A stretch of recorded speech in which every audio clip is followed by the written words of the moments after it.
علم الانساب ہوتا ہے نسب نامہ جاننا، شجرہ نسب، اور وہ پیچھے تک ہر قبیلے کے خصائص بھی جانتے تھے، ان کے ڈرا بیکس بھی جانتے تھے، ان کے حسب نسب بھی جانتے تھے. اس لیے ان کے علم کی قدر کرتے ہوئے بڑے بڑے صحابہ کہتے تھے کہ ہم نے یہ علم ماہر فن ابو بکر رضی اللہ تعالی عنہ سے سیکھا تھا. آپ اس وقت ایک دولت مند مسلمان تھے. اسلام جب قبول کیا 40,000 اشرفیوں کے مالک تھے. اشرفی گولڈ کوائن ہوتے اور 40,000 gold coins is a lot of wealth. بہت امیر انسان تھے. ایسے میں ابتدا میں جب غریب، بے بس، غلام اور لونڈیاں اسلام قبول کرتے تو ان کے مالک ان کو بہت ستاتے، مار مار کے ان کا حشر کر دیتے، اور اس قدر مارتے کہ سمیہ رضی اللہ تعالی عنہا کو تو آخر اس کے مالک نے ایسا نیزہ مارا کہ وہ شہید ہی ہو گئے. دہکتے آگ کے اوپر ڈال دیتے کوئلوں پہ، اور چٹان رکھ رکھ کے گرمی کی دھوپ میں لٹا دیتے. اب بلال رضی اللہ تعالیٰ عنہ کو گائے کے کھال میں بند کر کے لائک سیک کے دم گھٹنے لگے، اور پھر لڑکوں کو کہتے کھینچو اس بوری کو، گھسیٹو، یعنی ہر طرح سے انسلٹ کرنا، مارنا. ایسے میں ابو بکر رضی اللہ تعالیٰ عنہ جو بہت ہی رحم دل انسان تھے، ان سے لوگوں کی تکلیف برداشت نہ ہوئی، اور آپ نے کثرت سے اپنی دولت سے غلاموں کو آزاد کرایا، جن میں بلال رضی اللہ تعالیٰ عنہ بھی موجود ہیں. ایک مرتبہ ایک آدمی نے آ کے آپ صلی اللہ علیہ وسلم سے بلال رضی اللہ تعالیٰ عنہ کے اوپر ہونے والے تشدد کا ذکر کیا. آپ صلی اللہ علیہ وسلم کی آنکھوں میں آنسو بہہ آئے اور فرمایا ابو بکر مجھے اس کام میں شریک کر لو. کتنا پیارا انداز ہے، یعنی چلو دونوں مل کے پیسے ڈالتے ہیں اور بلال رضی اللہ تعالیٰ عنہ کو آزاد کروا لیتے ہیں. فرمایا وہ تو میں پہلے ہی کر چکا، یعنی ابھی آپ صلی اللہ علیہ وسلم کے دل میں تمنا آ رہی ہے اور وہ کام کر چکے تھے. اسی لیے تو نیکیوں میں بہت زیادہ سبقت کرنے والے. عمر رضی اللہ تعالیٰ عنہ کہتے ہیں ہم نیکی کا سوچتے تھے اور ابو بکر رضی اللہ تعالیٰ عنہ کر گزرتے تھے، اور ہم تو بس رشک ہی کرتے رہ جاتے تھے کہ ابو بکر نیکیوں میں آگے ہی آگے ہیں. آپ صلی اللہ علیہ وسلم کو ابتدائی دور میں جب کفار مکہ نے ستانا شروع کیا تو اس حد تک ستایا کہ ایک روز آپ کو کعبہ میں گھیر لیا انہوں نے، اور آپ صلی اللہ علیہ وسلم کو مارنے کے درپے ہو گئے. کسی نے بھاگ کے ابو بکر رضی اللہ تعالیٰ عنہ کو اطلاع دی. وہ بھاگے بھاگے آئے، لوگوں کے ہجوم کو آپ صلی اللہ علیہ وسلم کے گرد سے ہٹایا. حالانکہ آپ کو پتہ ہے کہ ہوسٹائل جب ایک کراؤڈ ہوتا ہے اس کی کیا مینٹیلٹی ہوتی ہے، چھوڑتے ہی نہیں وہ، اور ہٹانے والے کی بھی شامت آ جاتی ہے.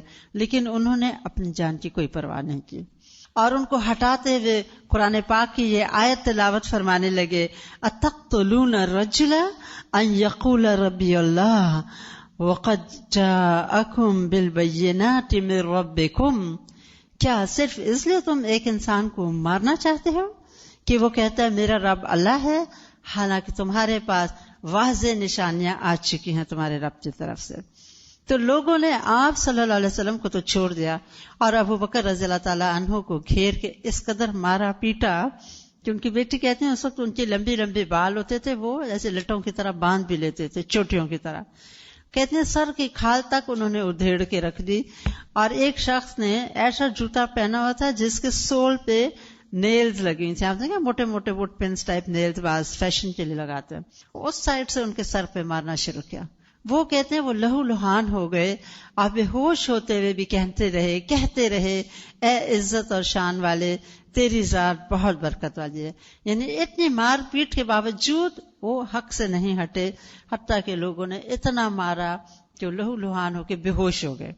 ان کے قبیلے والے اگرچہ مسلمان نہیں تھے، لیکن بہرحال اپنے ایک قبیلے کے انسان کو اس طرح خون میں لت پت دیکھ کے انہوں نے ان کو اٹھایا اور ان کے گھر لے کے آئے. اور اس حال میں کہ ان کی بیٹی کہتی ہے ہمیں اپنے والد کے زندہ بچنے کی کوئی امید ہی نہ تھی.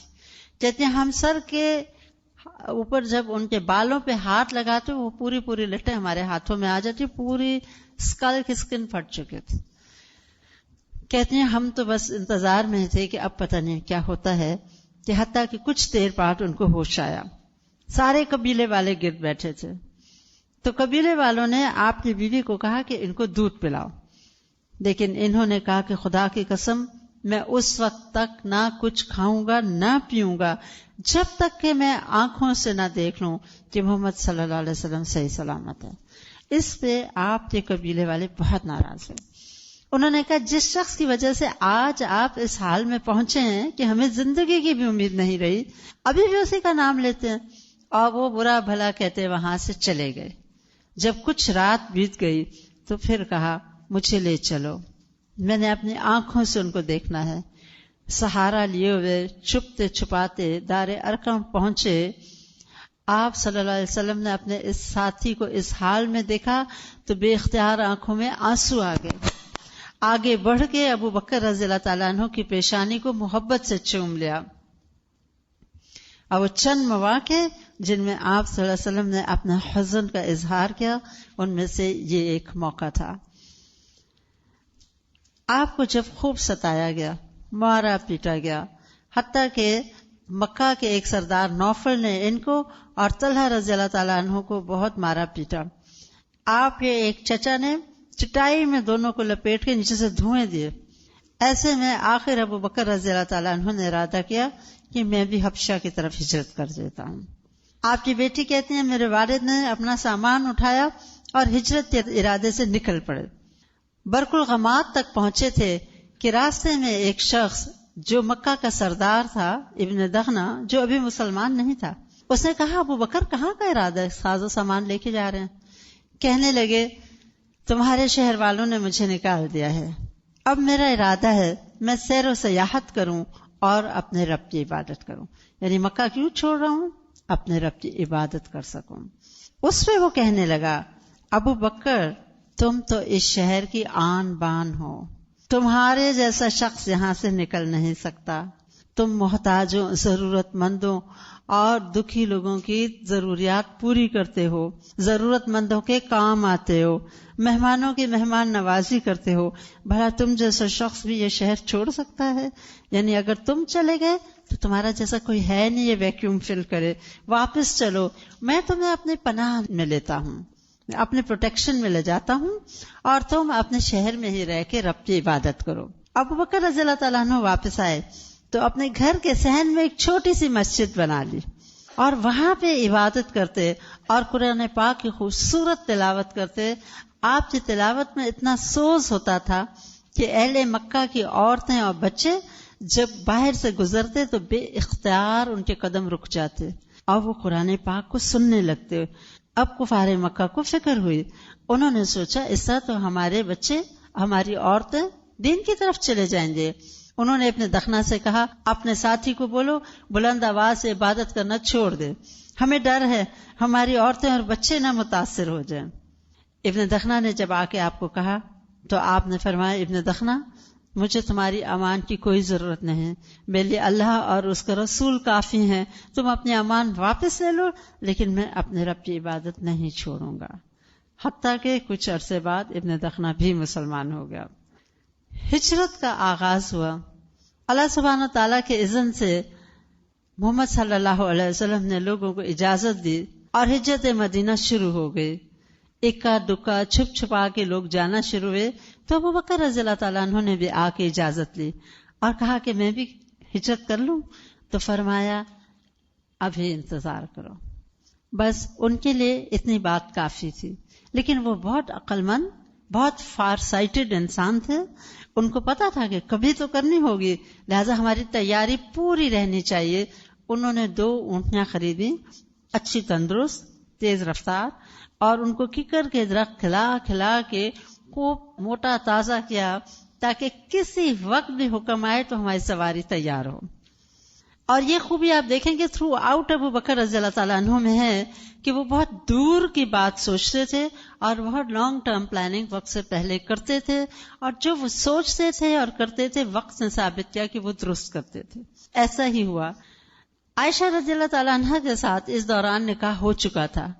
وہ کہتی ہیں کہ مکہ کی زندگی میں ہر روز آپ صلی اللہ علیہ وسلم ہمارے گھر تشریف لاتے اور میرے والد کے ساتھ جو بھی اہم معاملات ہوتے تھے اپنے راز و نیاز کرتے، باتیں کرتے، مشورے کرتے.